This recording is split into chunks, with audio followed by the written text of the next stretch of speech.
اعوذ باللہ من الشیطان الرجیم بسم اللہ الرحمن الرحیم السلام علیکم ورحمۃ اللہ وبرکاتہ۔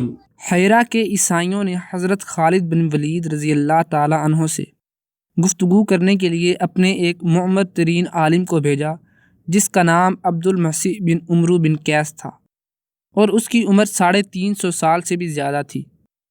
جب عبد المسیح حضرت خالد بن ولید رضی اللہ تعالیٰ عنہ کے سامنے آیا تو اس کے ہاتھ میں ایک شیشی تھی۔ حضرت خالد بن ولید رضی اللہ تعالیٰ عنہ نے دریافت فرمایا کہ یہ شیشی کیسی ہے؟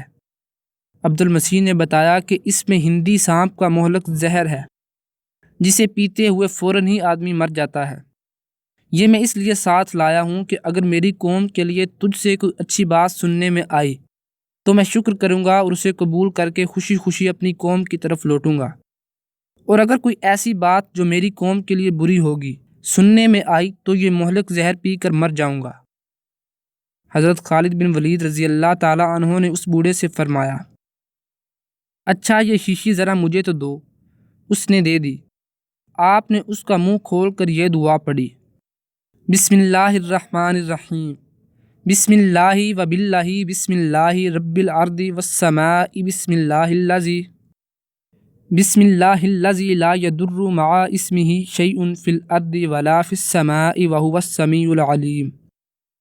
اور یہ دعا پڑھ کر وہ سارا زہر پی گئے اور پھر اپنا منہ تھوڑی دیر کے لیے نیچے سینے کی طرف جھکایا۔ عبد المسیح نے دیکھا کہ آپ کو پسینہ آ گیا ہے اور بس۔ پھر آپ نے وہی خالی شیشی اسے لوٹا دی اور فرمایا، بتاؤ اب کیا کہتے ہو؟ وہ کہنے لگا، بس میں گفتگو کر چکا، مجھے واپسی کی اجازت دیجیے۔ چنانچہ وہ بوڑھا واپس جا کر اپنی قوم سے کہنے لگا، میں ایک ایسے شخص سے مل کر آیا ہوں جو انتہائی خطرناک سانپ کا زہر پی گیا ہے اور اسے کچھ بھی نہیں ہوا۔ وہ جو مانگتا ہے اسے دو اور یہاں سے راضی کر کے بھیجو۔ یہ قوم بڑی عجیب شان والی ہے۔ چنانچہ انہوں نے حضرت خالد بن ولید رضی اللہ تعالیٰ عنہ کی شرائط پر مصالحت کی۔ جب بھی اللہ تبارک و تعالیٰ کے کسی بندے نے اللہ تبارک و تعالیٰ پر اپنے ایمان کو کامل درجے تک پہنچایا ہے، دنیا کی طاقتور ترین اور خطرناک ترین شے بھی اس کا کچھ نہیں بگاڑ سکی، کیونکہ اللہ تعالیٰ ہر چیز پر قادر ہے۔ جب بھی انسان کسی غیر اللہ پر حد سے زیادہ یقین کرتا ہے وہ رسوا اور ذلیل ہوتا ہے۔